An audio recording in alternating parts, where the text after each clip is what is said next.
Section 28 consent known to be given under fear और misconception, यानी कि अपनी सहमति देना लेकिन किसी के दबाव में आके, किसी के डर से या फिर गलत फहमी से, तथ्यों की गलत फहमी से, इन तथ्यों की गलत फहमी से या फिर किसी के डर की वजह से आप अपनी सहमति दे भी देते हैं किसी एक्ट को लेके, तो उस कंसेंट को कंसेंट नहीं माना जाएगा। This is what section 28 is saying. A consent is not such a consent. एक कंसेंट कंसेंट है ही नहीं। ठीक है, कब? जब सबसे पहला A, if the consent is given by a person under fear of injury. जब एक पर्सन के द्वारा कंसेंट दिया गया, कब? इस डर से कि उसको क्षति पहुंच सकती है, या फिर अंडर मिसकंसेप्शन ऑफ फैक्ट, यानी कि तथ्यों की गलत फहमी की वजह से। And if the person doing the act knows or has reason to believe that the consent was given in consequence of such fear और मिसकंसेप्शन। इसी के अलावा उस डर में आने के बावजूद जो व्यक्ति, जिसने डर में आने के बाद कंसेंट दिया है, उसको इस चीज़ का आभास हो, उसको इस चीज़ का रियलाइजेशन हो कि उसने जो कंसेंट दिया है वो किसी व्यक्ति के डर में आके दिया है, और उसको इस चीज़ का रियलाइज हो कि वो जो मैंने कंसेंट दिया था वो मिसकंसेप्शन यानी कि गलत फहमी की वजह से दिया था, तथ्यों की गलत फहमी की वजह से दिया था। तो एक तो सबसे पहला फियर ऑफ इंजरी, ये होना चाहिए, या फिर मिसकंसेप्शन होना चाहिए, ये होना चाहिए। प्लस में आपको पता होना चाहिए, ठीक है, द पर्सन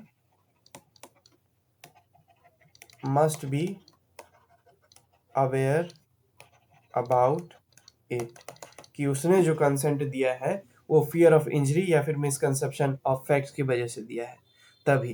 तो मात्र ये होना इज नॉट सफिशिएंट, इसके साथ साथ ये भी होना कि दबाव में कंसेंट दिया, लेकिन उस चीज का आभास भी उस व्यक्ति को हो गया कि उसने दबाव में वो कंसेंट दिया।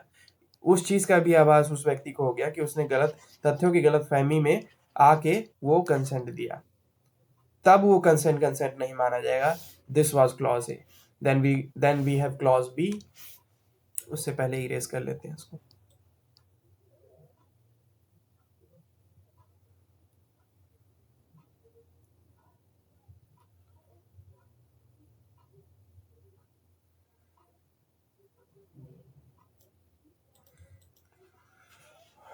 कंसेंट तब भी कंसेंट नहीं माना जाएगा जब वो दिया जाएगा एक ऐसे व्यक्ति के द्वारा जो अनसाउंड माइंड का है या फिर इंटॉक्सिकेशन में है, यानी कि नशीले पदार्थ के सेवन के बाद उसका दिमाग जो है वो आपे में नहीं है।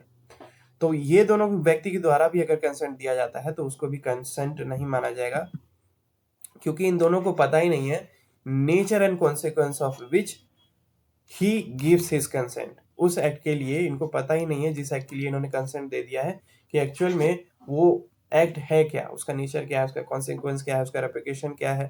तो उन चीज़ों के बारे में ये व्यक्ति अनअवेयर है, क्योंकि इन व्यक्ति का जो माइंड है वो अभी वेल फंक्शन नहीं है, वर्किंग नहीं है। तो इनके द्वारा भी दिया गया कंसेंट कंसेंट नहीं माना जाएगा।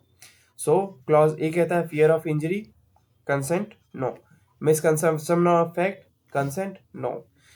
Consent given by unsound mind or intoxicated person, consent no. Then we have clause C, unless the contrary appears from the context, if the consent is given by a person who is under 12 year of age। उसके बाद clause C कहता है, this is clause B, clause C कहता है कि एक ऐसा व्यक्ति जो 12 साल से कम एज का है उसके द्वारा दिया गया कंसेंट भी कंसेंट नहीं माना जाएगा।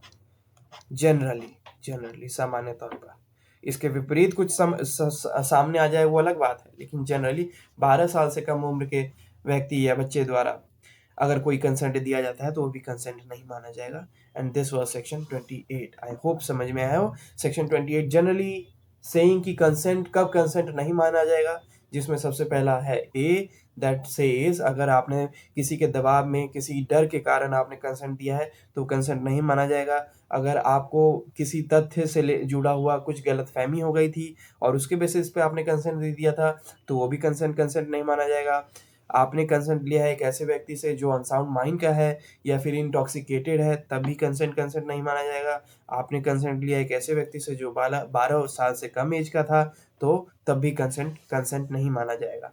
And this was section 28।